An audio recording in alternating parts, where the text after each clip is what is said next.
Welcome to Oyate Today. Oyate in Lakota means people. Oyate Today is sponsored by Security First Bank, your financial partner since 1898. Security First Bank, a relationship you can count on. Member FDIC. Hi, welcome to Oyate Today. I am your host, Richie Richards. Oyate Today is produced by Tim and Jackie Gallego. Tim is an enrolled member of the Oglala Sioux tribe. Our guest tonight is Julian Bear Runner, candidate for the office of president of the Oglala Sioux tribe. Thank you so much for being here, sir. Good afternoon, I appreciate it. Yeah, and thanks for coming in. I know you're on the campaign trail and busily doing all these events and meetings and such, so I appreciate you taking time to be on our show. I appreciate the opportunity. Sure, and so we have a large audience on our Oyate Today show who'd like to learn more about you, sir. And if you could just kind of give us some background on yourself and some history of who Julian Bear Runner is and why he's now running for office of president of the Oglala Sioux tribe. Julian Bear Runner Imachiapilo na Chante Washte na Pen Chuzapilo. You know, I want to greet everybody that watches the show, you know, and with a warm handshake and an open heart. You know, my name is Julian Bear Runner. I'm an enrolled member, born and raised on the Pioneer Indian Reservation. I spent over 90% of my life on the reservation. I come from the Wolf Creek community, Wakbamni district, and as well as, you know, my father's family is from the Porcupine district, and currently residing in the Rocky Ford community. Where did you go to school at down there then? I attended both. I went to the county school, Wolf Creek, in my elementary years, Pine Ridge in my elementary years, and then high school was between Red Cloud High School and then Pine Ridge High School. You know, like I said, I grew up on the reservation. I attended the local schools. I started off, you know, my first job was at the local Pizza Hut. You know, and when I was about 16 years old, you know, I started working and, you know, just eventually progressed into different jobs since then. And you have some military experience? Yes, I joined the military back in 2007, served until 2011. I was an infantryman stationed at Fort Campbell, Kentucky. And you were also an officer? I worked for the Department of Public Safety, I worked for the OST Ambulance Service, I worked for the OST Clinical Lab. So you're out on the campaign trail now, and how's that going for you anyway? How's the campaign trail? How's this experience for you been? It's very humbling. It's exciting, it's fast-paced, it's very busy. You know, being a first-timer on this trail, you know, it's been challenging. It's had its challenging moments. But it's been really quite the experience. I enjoy it very much.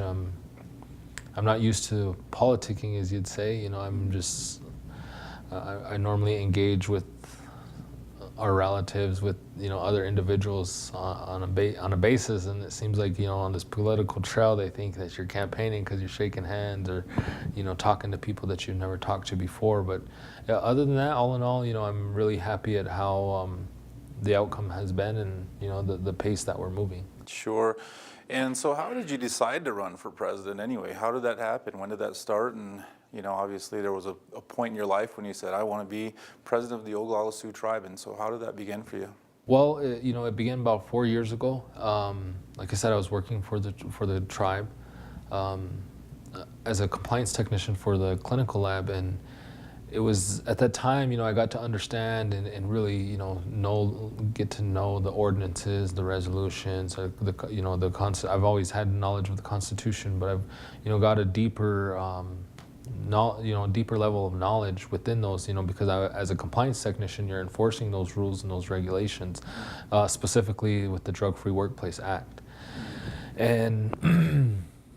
You know, and then just, you know, living within the communities and just seeing how we, you know, the way, the lifestyles of the people, you know, how we're forced to live and the conditions that we're living in. And, it just started, really started to build up, and I was like, how do we fix these issues that we have? Seeing, people without light, seeing people, without cars, seeing people, without food, without the basic necessities of life, and it didn't sit well with me, and and I just started developing a plan on how to fix these issues that we have, that we're facing on the reservation. And working at the clinical lab, like I said, I seen the effects of alcohol and drugs, how it even affects the workplace, and seeing, just, the negative effects that it has, in our programs, and how it affects the public, and, all these issues. And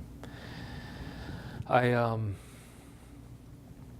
just, like I said, I started making a plan, and then I tried to, I try to look to see where I can best insert myself to be a great asset to the people, and where the people will benefit from my skill, and I looked at everything, and the tribal council's job is to legislate, and it's the president's job to administrate, to take out these, to carry out the laws, and make sure that they're being enforced and they're applied. And that's more been what I'm about, is to make sure that we're following the rules that we already have, to make sure that we're functioning as a whole, and then to look back and see the diversity within tribal council itself. I just felt like that wasn't a place for me, because I'd only be one voice, and you're kind of specific to your district, but the whole reservation at large. And and it's like, as the president, you have a duty, and you represent each and every member, that's enrolled with us, that lives in the reservation, that lives outside the reservation. You're a voice for the people at large, and I just felt like that's where I would be a better asset. And I started to talk, I started to ask, older people. I started to talk to past chairmen, and a few of them, that like they told me, well, you really don't have no power as the president of the Oglala Sioux tribe, and I felt bad. I felt bad that, for one, they see it as a power opportunity, but it also showed me that we have a disconnect, because this 2 administrations ago, one of our headsmen, Mal Hill, went into one of the council meetings, and he, took the Chanupa back from our leadership, and he said, you guys made an oath under this Chanupa. You made a commitment under the Chanupa. The instructions of the Chanupa was to be in these meetings, and I've been to these meetings, and I don't see it present. And he said, it was given to you for a reason. And he said, so I'm going to honor that Chanupa, and I'm going to take it back.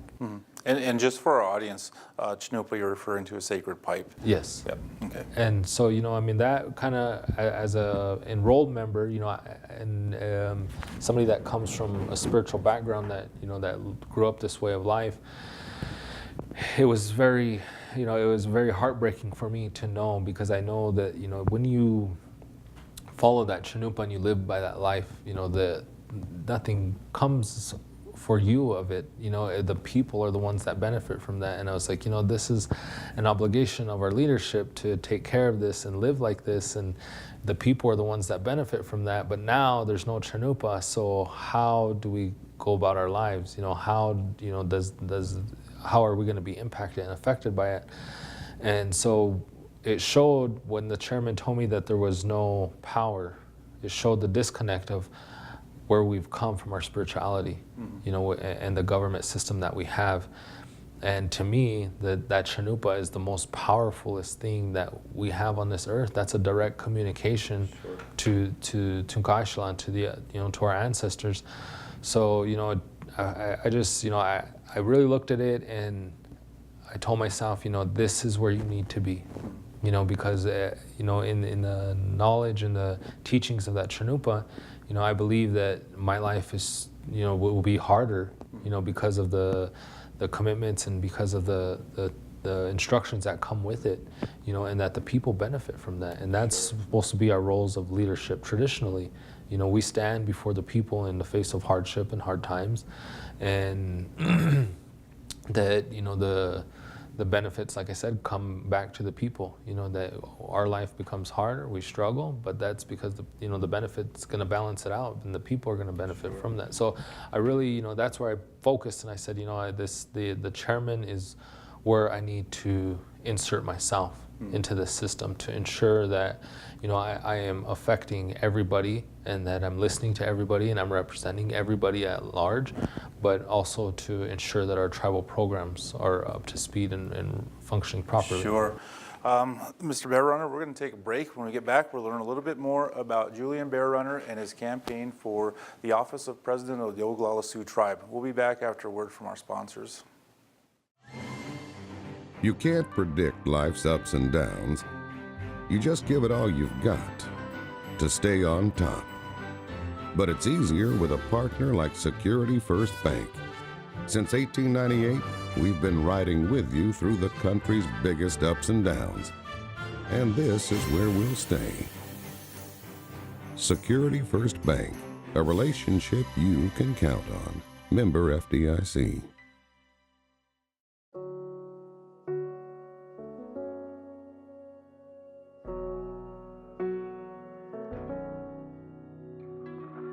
Nia na mia, ehash unkichi troketchashni.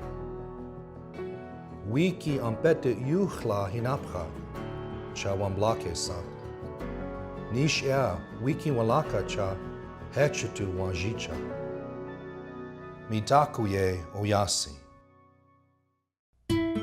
Our school has great students and dedicated teachers, but we need our community volunteers to help us to provide a broader view of the many ways a good education can point to a bright future. Did someone say volunteer? Our team at Black Hills is here to help. In fact, we sponsor events and projects, and our employees volunteer for organizations throughout the Black Hills, including partnering with schools to help students learn more about life outside the classroom. Extracurricular, extra fun. Native Sun News has been voted the best weekly newspaper in its class for 2015 by the South Dakota and North Dakota Newspaper Associations. You can find a copy of the Native Sun News at many businesses and vending machines in Rapid City and the surrounding area, and on all 9 reservations. We publish every Wednesday, so advertisers and subscribers can reach our diverse readership by calling 605-721-1266. The Native Sun News covers the other side of the story. Hi, welcome back to Oyate Today. Once again, our guest tonight is Julian Bear Runner. He's a candidate for the office of President of the Oglala Sioux Tribe. Thanks again for being here, sir. I really appreciate it. Again, I appreciate the opportunity. Yeah, you're a busy man out on the campaign trail, so I appreciate you stopping in.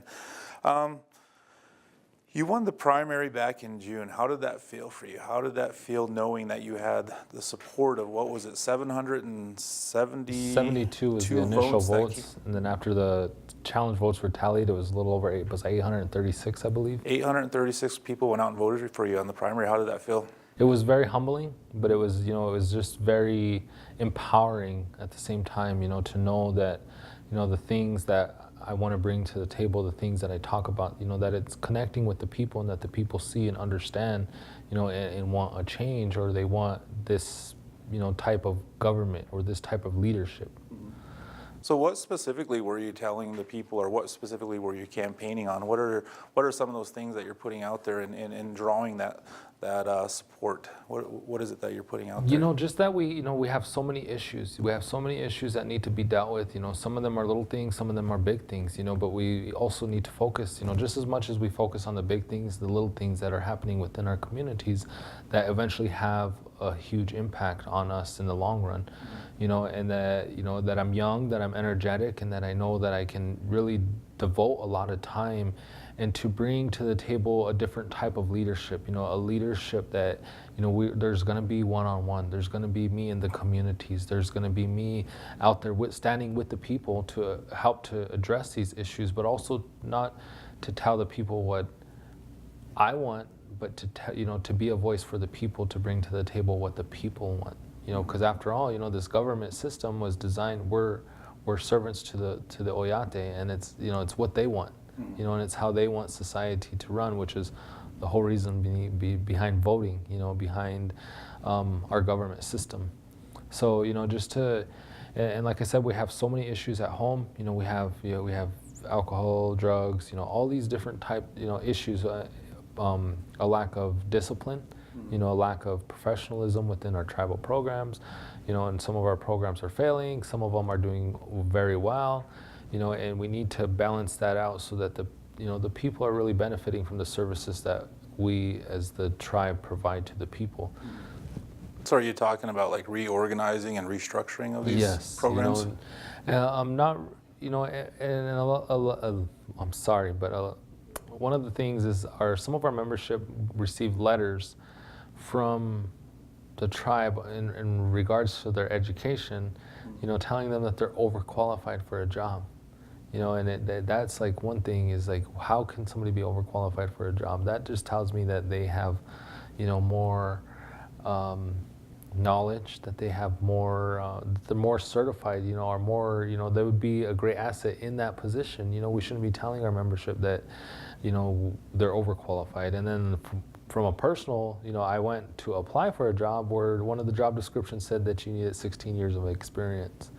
We have a lot of young kids that are graduating from high school that might want to go straight into the workforce. We have college kids that went and got their education that come home. We have veterans that went off and serve their country. They come back and they bring a lot of skills to the table, and I just feel like we're not benefiting. We're not really opening the doors and allowing the tribe to retain those people, to keep them here so that we can fully help the tribe progress and move forward. In regards to education, how do you feel? I know that some of the test scores are low down in Pine Ridge when it comes to state standards and meeting those requirements and such. So how do you hope to improve education and those conditions in which children learn under in Pine Ridge in the Oglala Sioux tribal area? Well, I feel like our school systems are working effectively and proficiently as they possibly can. And I do feel that you have some outstanding educators and administrators, and I feel like they want to move forward, that they want better. But when I looked at the whole picture, why are we failing? Why are our test scores low when we have a great education system? And to me, it's like it's the environments that the youth and the children are coming from. Some of them are coming from broken homes. Some of them, there's domestic violence, there's alcohol abuse, drug abuse. There's different issues that they're having to face at home. And so I, want to work with our educators to tackle those issues that we have to rebuild the foundation for the youth and for the young people so that they have a fair opportunity at life, and because, living that, I'm the oldest of 6 children, and there was a lot of times where I had to stay home, or I had to babysit, where I had to pick up while mom was working. I had to, pick up and carry, and make sure that we were taken care of.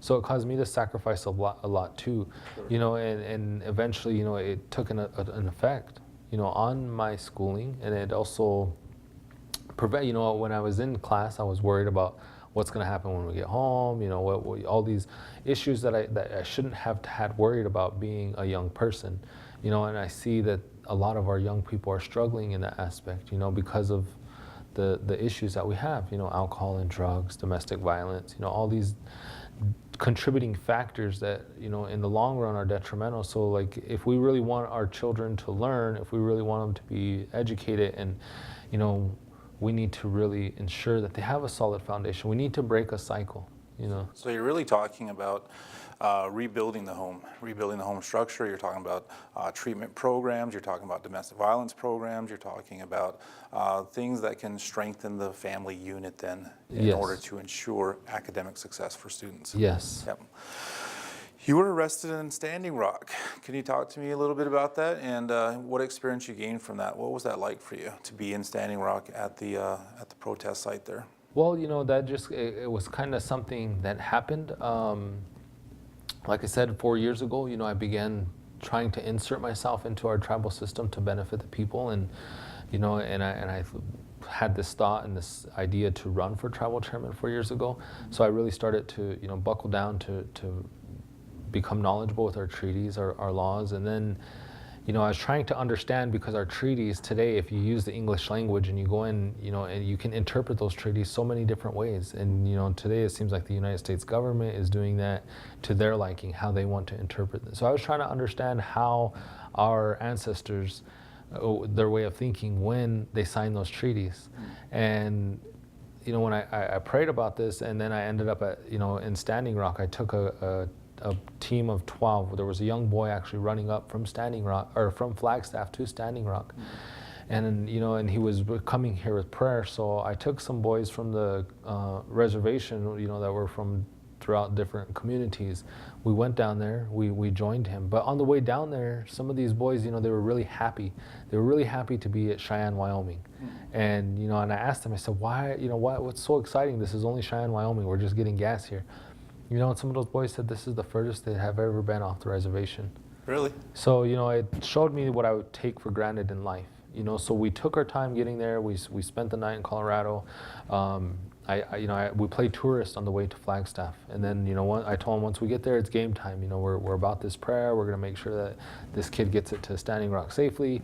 And on the way back, you know, on the way up, one of the brothers told me, he said, "I really appreciate what you're doing for us, because this is the longest I've seen my brother sober." Oh, wow. You know, and it impacted me to show that I was doing something greater than I even thought. Yeah. You know, and then when we get almost back home, we were standing outside, you know, finishing this. It was a relay run, and one of the boys said, you know, the one that had been drinking a lot, he said, you know, after I'm done here, he said, when I'm done, he said, I'm going to change my life. You know, and that just, you know, it really hit home for me to know that, hey, you know, you're really helping to better the communities, to better somebody's life. So we got to Standing Rock. We, you know, I educated them on my experiences. I educated them on my spiritual experiences, my military experiences, and, you know, it gave us a solid foundation of why we were there and what our purpose was. And these young men really helped to find their identity while they were there, you know, and the roles that we play as young people in our communities. Yep. Let us go into break here, and let's finish that story after a word from our sponsors. I really want to hear the rest of this, Julian. Okay. So we'll be back after a word from our sponsors.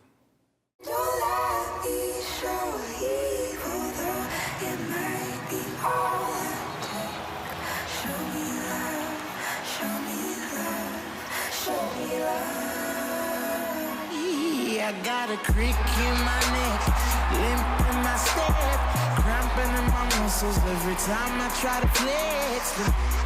They're the ones that get on. Very sad in my life. All that I could do was remember you. You know I usually say no, but if you throw me love, I'll throw you some more.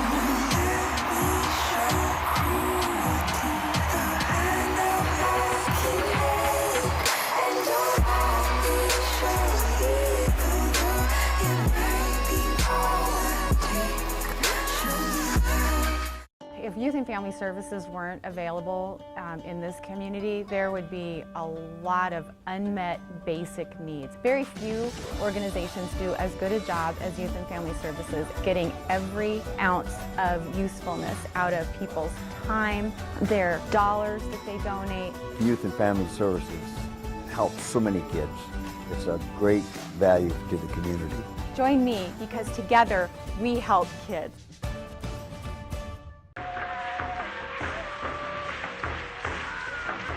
Being connected to him with the earth.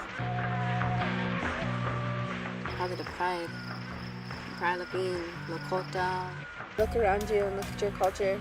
Look at the people who care about you. There is hope. There is always hope. There will always be hope. Suicide isn't the Lakota way. If someone you know needs help, please call 867-HOPE, a public service message from the Lakota Voice Project. Hi, welcome back to Oyate Today. Once again, our guest tonight is Julian Bear Runner. He's running for the office of president of the Oglala Sioux tribe. Thanks again for being here, sir. Yes, okay, Wopila. Of course. And so before the break, you were getting into your Standing Rock arrest. And yes. So could you talk to me about that specific day? Yes, so while we were at Standing Rock, you know, the boys that I took there, they wanted to stay there. You know, we were told to go home and before the winters hit, and, you know, our Shambo was asking people to go home. Crow Dog was telling people to go home, you know, and so the boys were like, we really want to stay. You know, there's a lot of people that are staying, we want to stay.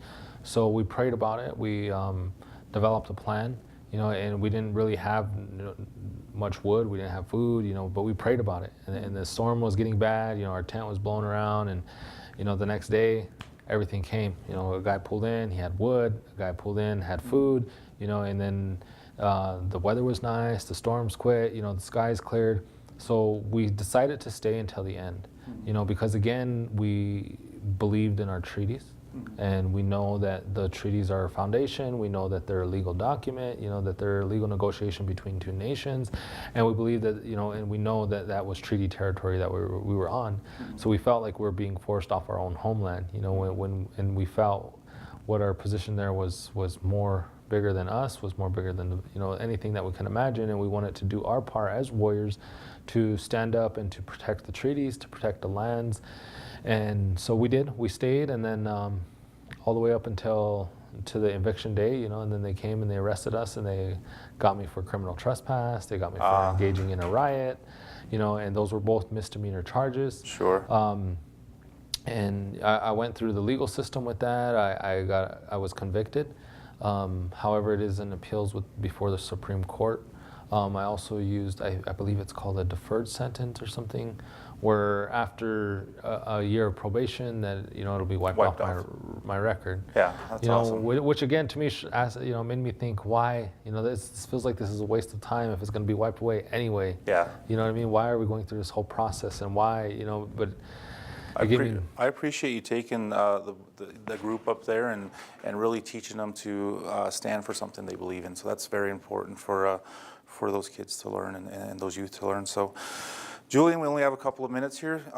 Why do you feel that you're qualified to be the president of the Oglala Sioux tribe, and why should people come out and vote for you? Why should we go out and vote for Julian Bear Runner? Well, I believe I'm qualified, you know, because I have an understanding of our spirituality.